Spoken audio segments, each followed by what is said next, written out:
Hi, everyone. Welcome to Waste 360's Nothing Wasted podcast. On every episode, we invite the most interesting people in waste, recycling, and organics to sit down with us and chat candidly about their thoughts, their work, this unique industry, and so much more. So thanks for listening and enjoy this episode.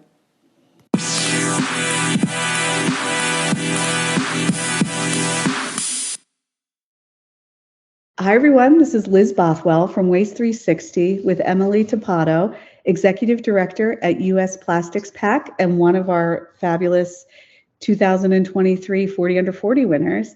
Hi, Emily, and congrats again on your big win. Hi, Liz. Thanks so much for having me. And it was such a wonderful surprise to be recognized. So definitely still excited about that. Oh, good. Well, it was well-deserved. And please give the audience a little background about your journey to the U.S. Plastics Pact. Sure. I have kind of a quirky journey, and it's always interesting to talk about this, especially with young professionals who are trying to figure out what they want to do with their career or how they get from A to B.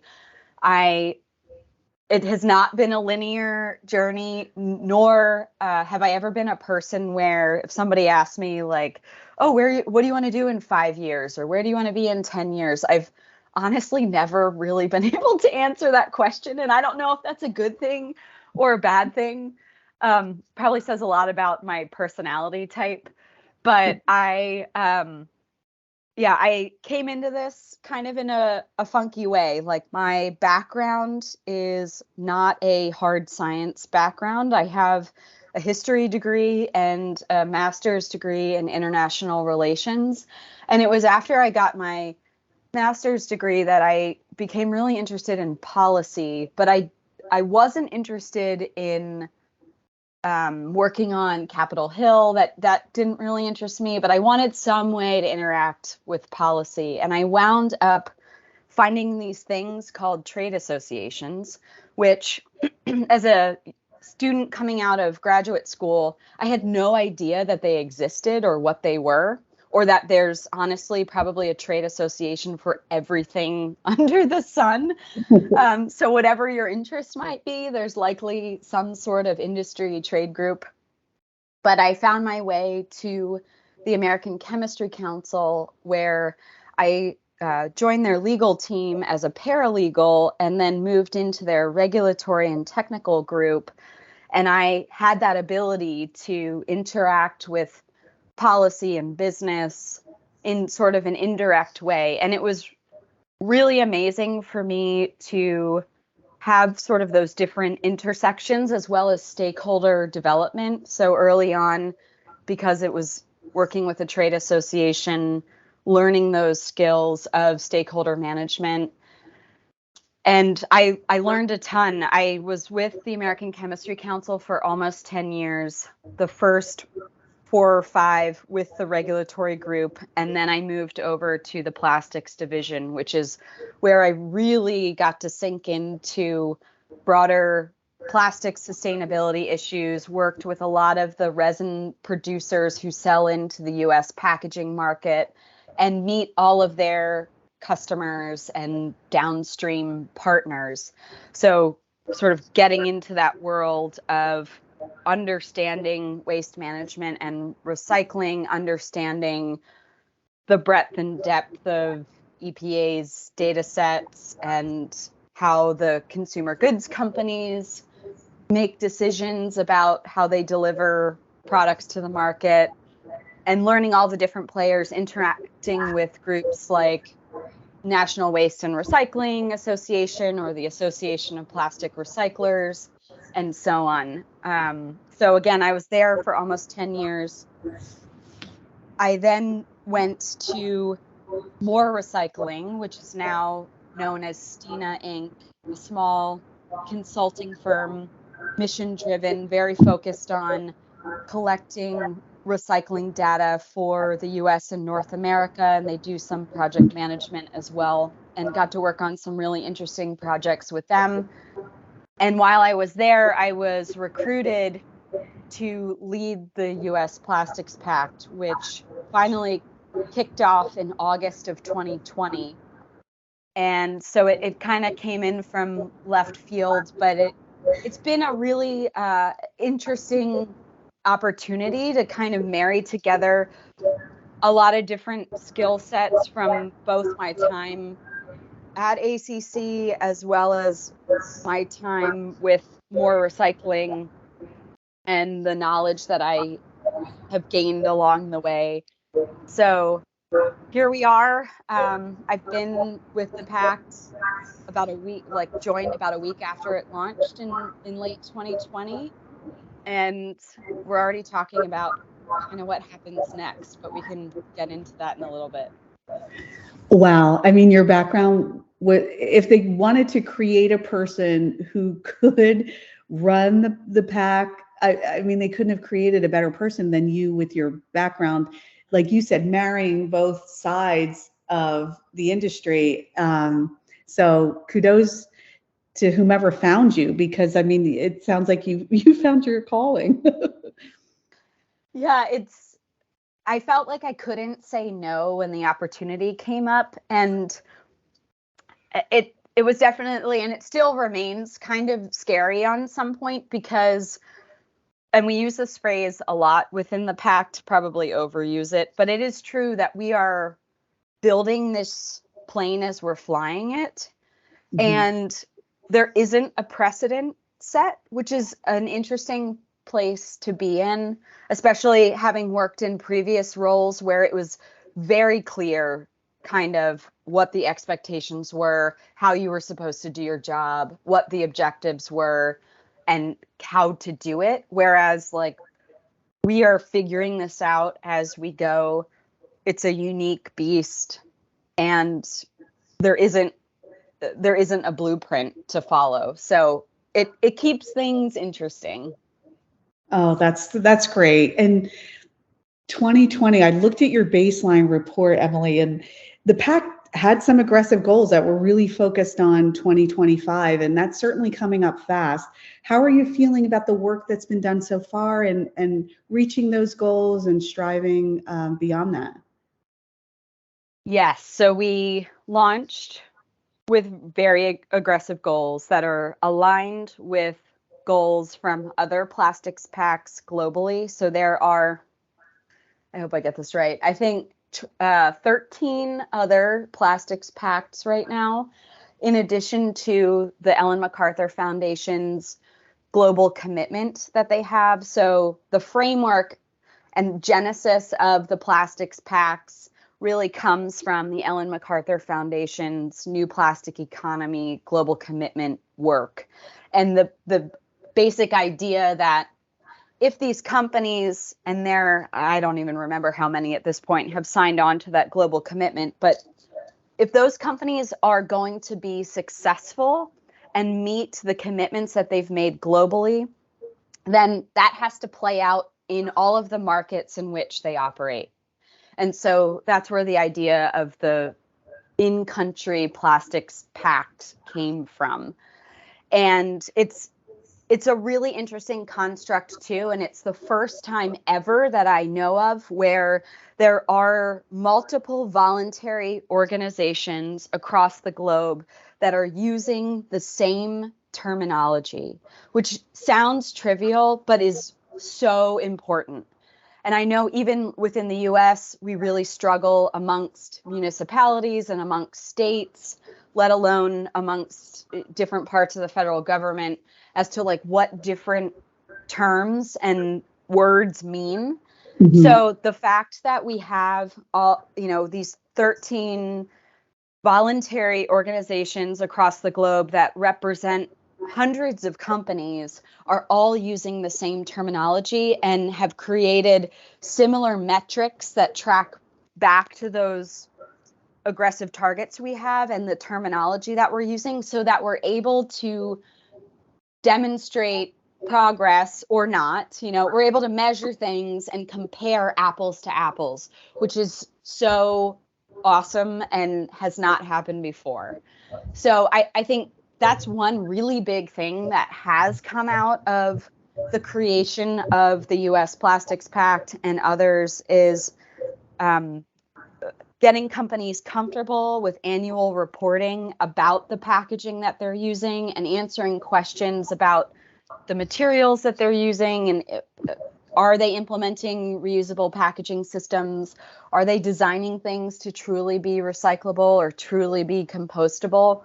Because there are high benchmarks for that. And then being able, again, to not only kind of look at what's happening in the US, but also across the world. So our goals, you know, they are extremely aggressive. And this also gets back to the nature of the pact. The pact, when it came together, and it still is, like, we're meant to be like a flashpoint. It's meant to be a catalyst for change and a catalyst for creating the structure around a circular economy for plastic packaging in the US.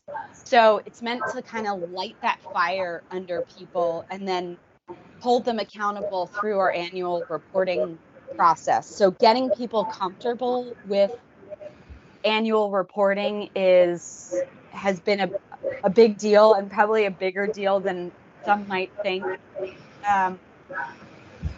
And knowing that we may not meet exactly each of the 4 targets that we've set out for ourselves, but we have made some progress, and we're better able to discern kind of like what's important and where the interventions need to be. I would say because of the data that we have and have collected over the last couple of years, we have much better clarity into what's actually happening in the market.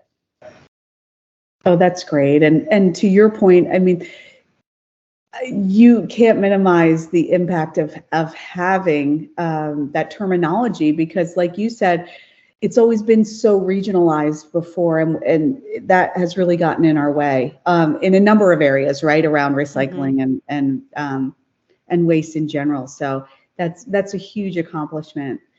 And I know you have that list of Pact, you call them activators, right? The companies who have signed on. Can you talk more about those relationships? Because I know that can be tricky, and you really need to be a partner advocate in order to get those relationships done and signed off on. Yeah, so we call our members, or the signatories to the US Plastics Pact, activators. And that was actually a term that predates me joining the pact. They created it sort of as they were putting the pact together. And I will say both the Recycling Partnership and World Wildlife Fund US are really the 2 groups who get the credit and deserve the credit for pulling together the US Plastics Pact in the US. So putting a lot of resources in up front to pull the pieces together. The pact is now its own standalone 501c3 organization, but we had incredible support from both the Recycling Partnership and WWF, and they both continue to be partners in the journey, just in a little bit of a different shape at this point. When we launched, we had 62 activators. And again, they're called activators because we're different from a trade association in that the only way we're going to meet these 4 aggressive goals. So when people show up to the pact table and say, okay, we want to be a partner, like we want to join, that means that they are signing on to help us as a group, as a pact, meet those 4 aggressive targets. And they're agreeing to things like the annual reporting requirement that we have. So in order to meet our 4 targets, we need all of those signatories, regardless of where they sit in the value chain, to be taking action. And that's where the term activator comes from. We now have over 120 activators, and we are kind of a unique group in that we span the whole value chain. So everybody from resin producer through converters and consumer goods companies and retailers and some equipment providers and technology providers and reclaimers, composters, and then we have a host of folks in the nonprofit sector, so representatives from academia, other environmental NGOs, and we also have public sector representation, which is unique, I think, compared to some other groups out there. And those folks have been so incredibly helpful. So we have a few city representatives who have joined the Pact, or cities, I should say, as well as counties, a couple regional government organizations, and state. So their input and perspective has been really valuable too, especially because the Pact also operates in terms of our decision making or our small group work. We try to put together those groups, those small groups, for example, to be representative of the value chain, so that you don't have a group that's all plastic reclaimers or all haulers or all brands, but that there are kind of a few representatives from each of the different areas, including the public sector, so that we can bring all of those perspectives together as we're hashing out challenges or putting together deliverables or making decisions. That makes sense. Wow, it's such a great group. And I know I saw in your nomination for the 40 under 40 that you were an integral part of the problematic and unnecessary list. Can you tell us what's on that list and why you built it? Sure. So related to one of our 4 goals, the first target is around reduction or elimination of things that are determined to be problematic or unnecessary in the system. And there's early on, and probably still so, I would say yes, still so, there's a lot of consternation around the list. I know particularly in the US market, companies don't like red lists, black lists. They don't, there's a lot of opposition and challenge to that whenever it pops up in legislatures. So this wasn't an easy thing for a lot of folks to swallow. But I think just kind of pointing people back to, like, let's go back to the EPA's waste hierarchy. And at the very top of that is reduction. Mm-hmm. And this is really no different. I mean, we, as the US Plastics Pact, are looking to build a circular economy for plastic packaging. And we need to look at what doesn't fit into the system. Like, we can't just continue on with the status quo doing what we're doing and think that we can kind of like cram everything into this new vision we have. Like, that is an unrealistic expectation. So based on how we're looking at recyclability, how we're looking at compostability, and how we're looking at sort of design overall, are there things that maybe aren't necessary to the performance of the packaging and delivering the product to market?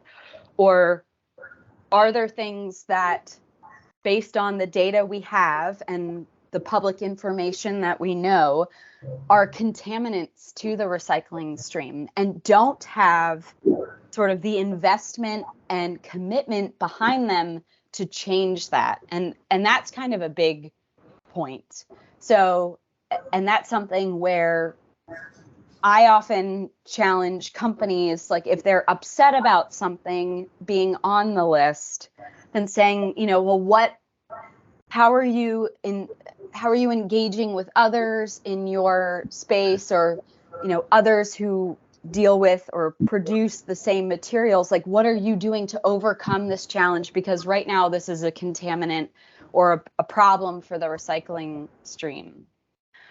Our list is on our website if folks want to see it. There are 11 items on it, and it's broken down into a couple kind of different categories, just the way that this shook out. So there are some kind of ancillary packaging items, as we've called them, things like cutlery or stirrers. There are a couple of resins that are listed, like PVC, polystyrene, and PETG. And then there are some other materials like oxo-degradable additives, including biodegradable additives and things like non-detectable pigments, for example, carbon black. We also have perfluorinated compounds listed on there, so PFAS, which I know is becoming a really hot legislative issue on a lot of fronts this year. And then other couple of other things. What am I missing? Oh, problematic label constructions, which again seems kind of trivial, but it's amazing how much that has an impact on the recyclability of a lot of products, whether it's bottles or thermoforms or other packages. So the last thing I'll say really quick, Liz, is that a number of these things on this list, not all of them, but a lot of them, if you are following good design guidelines, and the Pact defers back to the APR preferred design guidelines. So if you're using those as a designer and really trying to optimize what you're putting into the market up front so that it's great feedstock on the other end, you won't be using a number of these materials. Gotcha. So design is definitely a big part of it too. Oh, that's good. And that's great that you brought that up. And that's really the only way that we'll find a solution, right? Right. Design is so important. I can't stress that enough. And it's something that's within the control of the companies, of the retailers, of the consumer goods companies. I mean, far too often I still hear like, oh, well, the infrastructure doesn't exist, so we're going to wait. No, you can't wait. Like, you need to start making these changes now, because it takes time to develop new packaging structures, to test them out so that you know your product is protected, or that you have the supply of whatever it is that you need for that new packaging format. So design is something that's within the control of the companies who've made lots of packaging commitments and sustainability commitments, and they can start working on that now. That's great. And you've done so much work around plastics and packaging in general. What's your vision for the future of packaging? Oh my gosh, that's such a huge question. It is.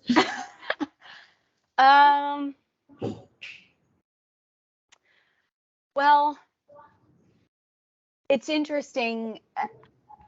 I think we'll continue to see more of, and I've kind of seen this ebb and flow, but see more of the intersection of material usage and what it means in terms of climate impact mitigation. Because sometimes those two conversations are still happening separately, and they're not mutually exclusive.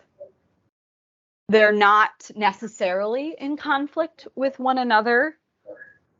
They require some, like, marrying those pieces together does require some prioritization, which is hard and means that people have to make decisions that may not be easy.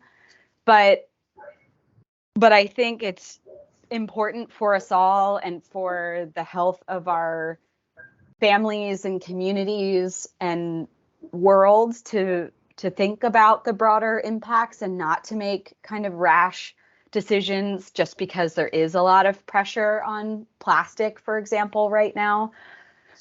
So to just kind of go into things like eyes wide open, and this is where it gets really hard, but it's not about a marketing play. It's not about short-term wins, which I know is really, really hard when you're a company that's beholden to quarterly returns, but that we're talking about like a longer-term play.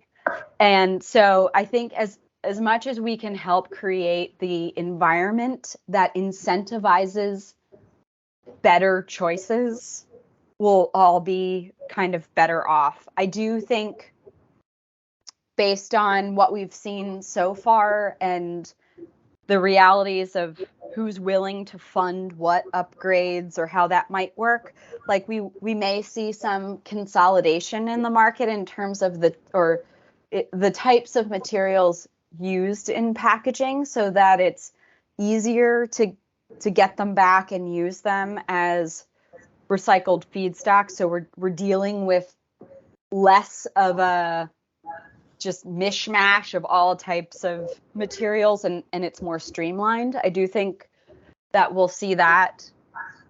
I'm curious as to what will happen with composting. I think there's a lot of work to be done there, but I think there are definitely some packages that, if everyone's kind of honest with themselves, especially when it comes to like small things that hold food or hold sauces, like, will those ever truly be recyclable? And maybe there are better choices for the end state for those things, and composting could be one of them. But I know that there's a lot of stakeholder work to be done there, and a lot of proving out that it will be valuable to the composting stream. So I think immediately, there's some hard decisions to be made. But again, as I was saying before, I think the days when companies can kind of hide in the gray space of not knowing or not having data and saying, oh, we can't make this decision about whether we want this package to be compostable or recyclable, or, this is how we're choosing to design it, but we're not really sure. Like, I think those days are coming to an end, because we have a lot of data, and we're hitting the tipping point of, okay, now you just need to make a decision and go. And some folks may make mistakes, and others, may more kind of like band together to try and take that leap all at once. I think EPR coming into the US and some of those state programs coming online will do some of this, but it certainly won't solve all of our problems. Mm-hmm. So true. And I mean, to that point, you talked a little bit about incentives, and I know on LinkedIn the other day, you said something so true, where, economics are really the issue that are holding us, that's holding us back. So you said there's no real economic incentives as we try to build a circular economy. What do you think needs to happen there? Again, I know this is a huge question, but I would love to hear your thought process. Yeah, I was so frustrated the other day because I don't normally post things like that. But I had just read a paper, and it was the omission of economics as being one of the challenges in the paper that I was reading was so glaringly obvious that I was going bonkers, and I just had to write that, because still, like, I mean, and I think we are reaching a point where, again, people aren't trying to push that under the rug as much as they once were. But I still hear things like, oh, we're going to work on this project and address all the technical barriers. And it's like, well, that technology, like, there are technologies that exist to do whatever it is you're trying to do, whether it's take colorants out or dryers for film so that the film isn't wet and gross, or, like, there's lots of technology out there. And it then becomes a matter of who's going to pay for it, and then who's going to be willing to pay the price to buy whatever's coming out of that process. And that's where it all breaks down. So there are just so many things. But one of the things, rather than dwelling on the fact that economics are upside down and that's a continual challenge, I think one easy, tangible place, and we've started to talk about this within the Pact, I know the Association of Plastic Recyclers talks about it, but is in terms of incorporating post-consumer recycled content and really creating demand for that. And I will say, just because a company has made a commitment does not mean that there is demand. So commitment does not equate to demand. And that's something else that I've seen people try to make the argument about in other things I've read, and that's just not true, or I haven't seen it yet. But really getting companies to look at how they can incorporate more post-consumer recycled content so it has like the trickle back effect. And the Pact recently, just last week, released a PCR, post-consumer recycled content toolkit. It's on our website, and it's meant to provide some guidance around, why it's important to really focus on demand for PCR and using it, guidance around purchasing it. So who are the suppliers? What do pricing models look like? What are contract considerations? What about certification for it and all of those things? And then some guidance around considerations for integrating it. So FDA requirements if it's food contact material, or on-pack labeling things that you should think about. And really, so getting back to the economics, like if we could get to the place where it was the norm for, particularly for those companies who've made PCR commitments or even just recycled content commitments, but really PCR commitments, to put in place long-term contracts for that material with a floor price. Like that would just be huge. Because the way, without like totally going down the rabbit hole, but because of the way that recycled plastic commodities trade today, and it being a spot market, whatever is on the market for the lowest price usually wins out. And that could be off-spec resin, like virgin resin, or it could be post-consumer resin, it could be post-industrial resin. So it could be a lot of things. So having those kind of long-term contract commitments would go a really long way. So that's my soapbox. Well, I like it. No, and it's true. A floor would work. Yeah, and I was going to ask about the market fluctuations lately and how it was impacting the feedstock abilities and how companies feel about using it, but you pretty much answered that right there. Well, and one other, just like one last thing on that point, which I've also learned over the last couple of years, and the Pact is hoping to provide some more guidance on this year, is that a lot of companies, because they are still in nascent stages of using more recycled content, like they don't understand the market drivers and fluctuations of recycled plastic materials and how they trade. Like they don't know how they, and it's not necessarily their fault, they just don't know. And sometimes there are assumptions like, oh, well, I can just procure it the way that I procure all of the other materials that I use. No, like you can't. It's totally different. And there are major swings, and it could be related to something as, seemingly trivial as, oh, Americans drink more soda and water in the summertime because it's hot. So there are more PET bottles out there and the price goes way down. Yeah. So just like things like understanding things like that we shouldn't take it for granted that people know that and are aware of that. And so there's definitely an opportunity for greater awareness just about how these commodities trade and what that means for their pricing. Definitely. That's a great point. And then another part of the market that seems to be coming up a lot is reuse. And I saw that you did a reuse catalyst program, and I would love to know how that went, because it fascinates me because reuse seems so promising, but I know infrastructure is a challenge. So what are your thoughts there? Yeah, so reuse is part of our 2025 target. So our second target is around 100% of plastic packaging either being designed for a reuse system, for recyclability or compostability. So we have that reuse piece. And it also kind of gets into, are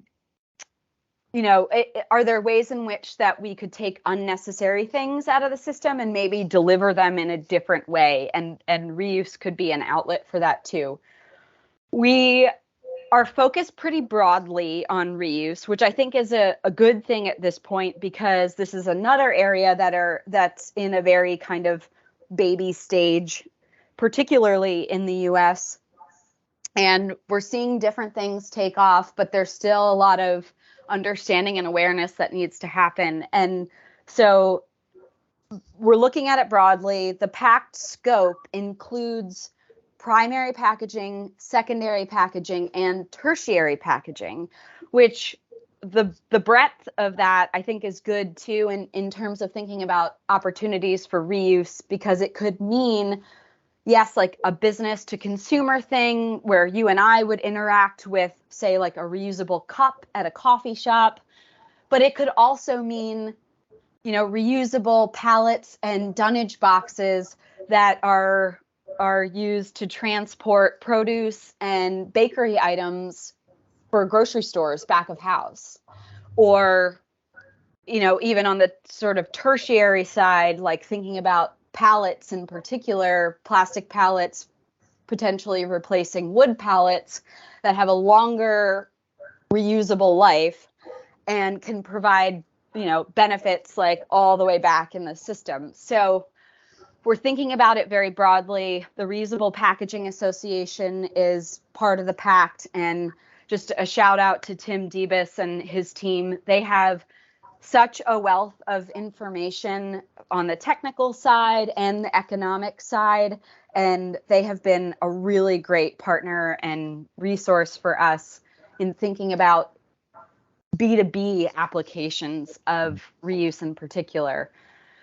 As part of our first, and this was announced last October, our first Sustainable Packaging Innovation Awards, where we worked in collaboration with Walmart to identify 4 award winners and then a handful of honorable mentions for a couple of different categories like compostability, recyclability, but then the other 2 were one focused on refill, which Clorox won for a refillable cleaner solution that they have on the market today, and then one for reuse, which that award went to Deliver Zero, and they provide a platform for reusable food service in a couple of different cities across the US. So, if you ordered a salad through DoorDash or something, you would have the option of selecting reusable packaging, and it would come to you in the Deliver Zero packaging and like operate through those channels, which is pretty cool, and then go back through those channels. So that's happening. We are in the midst of reviewing the second round of award winners, which will include another award going to refill and another award going to reuse. And then, as you mentioned, Liz, we also have our Reuse Catalyst program, which launched earlier this year. And that's focused on some of the companies, there are roughly 25 who are participating. Some of them are a little more early stage where they have pilots but may not yet be fully commercial, but it's focused on different types of reuse in the US.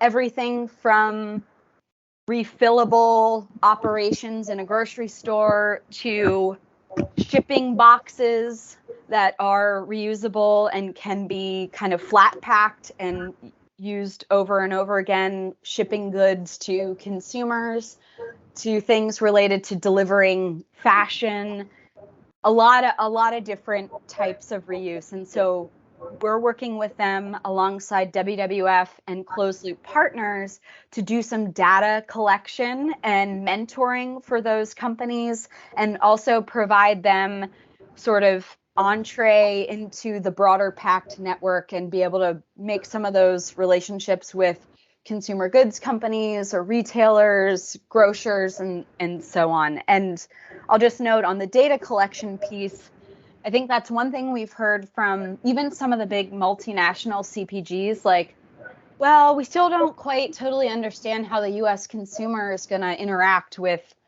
this reusable thing.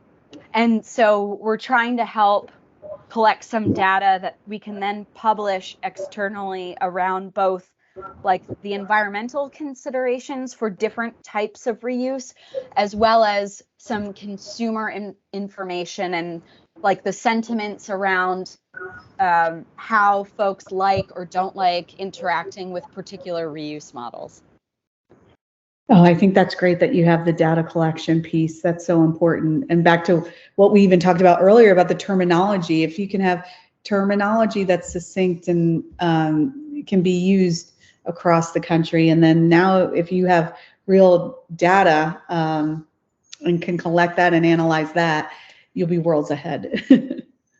Yeah, I've got my fingers crossed that we'll have enough on both the environmental consideration side and then the consumer side that we can aggregate stuff and share it externally. And yeah, and we're really looking for ways, and this is an evolving thing too, talking about building the plane while we're flying it, like working with all of those companies who are part of the reuse catalyst and some of the other reuse. There's some crossover with those who are members of the Pact. Some of them are not members of the Pact, I'll note, but glad to kind of bring them into the fold in this way.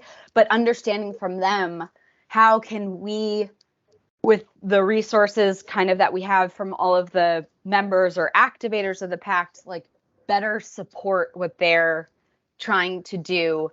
So really trying to foster that. I know the one other thing I'll note is we've started to do a little bit of thinking around policy that would better enable reuse in the US. Upstream is a member of the Pact as well, and some of your listeners may be familiar with their work. They, over the last couple of years, have been extremely focused on reuse in food service and some other sectors, as well as policy work. So we're really trying to think about like what that could mean for the US. And that's a very new area too. Like I'll say a lot of the government relations folks from a number of these companies may be very, very familiar with extended producer responsibility or deposit return or even PCR mandates, but we're all still kind of learning on what's the art of the possible in terms of supporting reuse via legislation. Gotcha. Okay. Well, that's good to know. And then I have more of sort of a general question, and I hear this a lot, kind of being objective within the industry, and I'm sure you have, being knee deep in plastics. There's tension between stakeholders who see plastics as evil and others who build businesses around it. So how do you reconcile this and find a happy medium where real progress can be made? Because you've certainly done that with the Pact. Yeah, I think that's a constant. I often tell people I kind of feel like I'm on a roller coaster sometimes.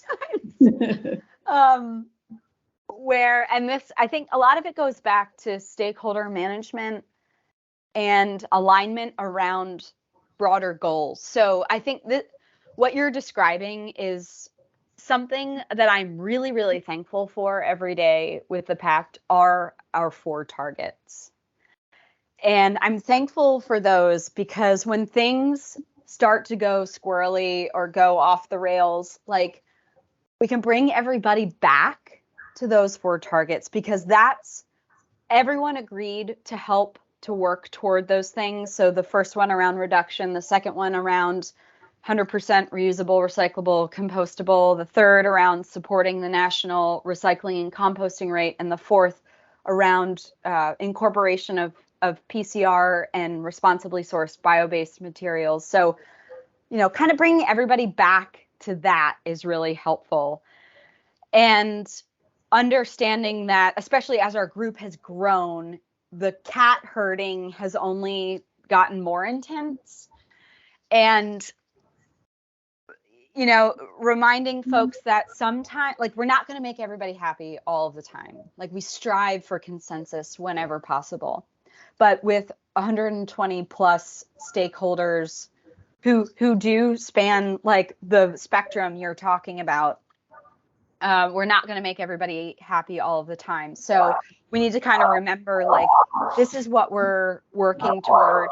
We need to go back to that, and understanding that sometimes folks can give on certain things but can't on others, and that's obviously a individual company decision. And I think one place where this really played itself out was with our problematic materials list decision, our initial decision at the end of when was that? I don't even remember. At the end of 2021, when we brought all of that together. And there've only been a couple of times within the Pact's life that we've had to vote on things without just kind of having alignment and being able to move forward. We voted on the scope of the materials for the U.S. Pact, and we've voted on the problematic and unnecessary materials list. And there were definitely folks, and kudos to them, who voiced dissent or voiced concern over different things, but then in the end voted in favor of moving forward with the list, because like they weren't going to die on that hill, and they knew for the greater vision of what we're trying to do that like things would work out. So again, having those foundational targets has been incredibly helpful. And then, of course, doing all of the legwork to hear everyone and ensure that everyone feels as though they have been heard is also really important. Oh, that is. And I think that's a huge part of any collaboration. You hit it on the head there. So, Emily, you've done amazing work. And like we said before, you're a 40 under 40 winner. So a lot of people coming into this industry will be looking up to you. Do you have any advice for people coming into the industry, whether they're young or change of career? A big thing that I like to tell lots of people, especially younger professionals, is that you are your best advocate for yourself.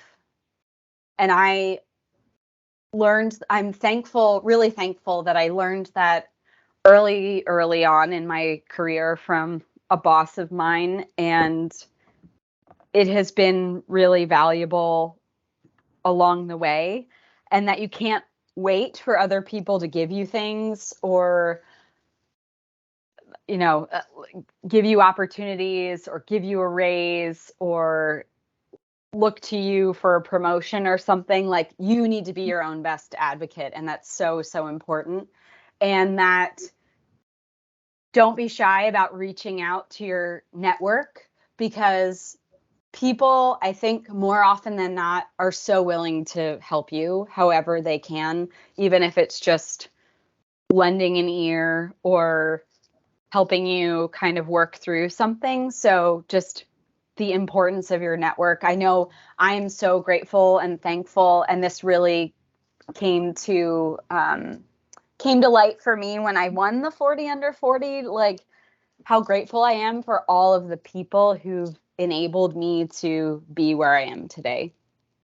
Oh, that's great. Well, there's plenty of them, and you've done amazing work, so I'm sure it will continue. And I love that advice, because you need to be a self-advocate, and you need to look out for yourself. But like you said, your connections and your collaborators are the ones who get you even further. So that's the best advice I've heard. Well, thanks, Liz. This has been great. I really appreciate it. Now, is there anything, Emily, that you wanted to share that we didn't touch on? I don't think so. I think we covered a lot of ground. I think we did too. So thank you. And I look forward to meeting you in person soon. Not at this Waste Expo, but hopefully at another event soon. Yeah, me too. Thank you, Liz. And have fun with those 3 boys. I know you will. All right. Thanks so much. Okay. Have a good day. Talk to you later. You too. Okay. Bye-bye. Bye.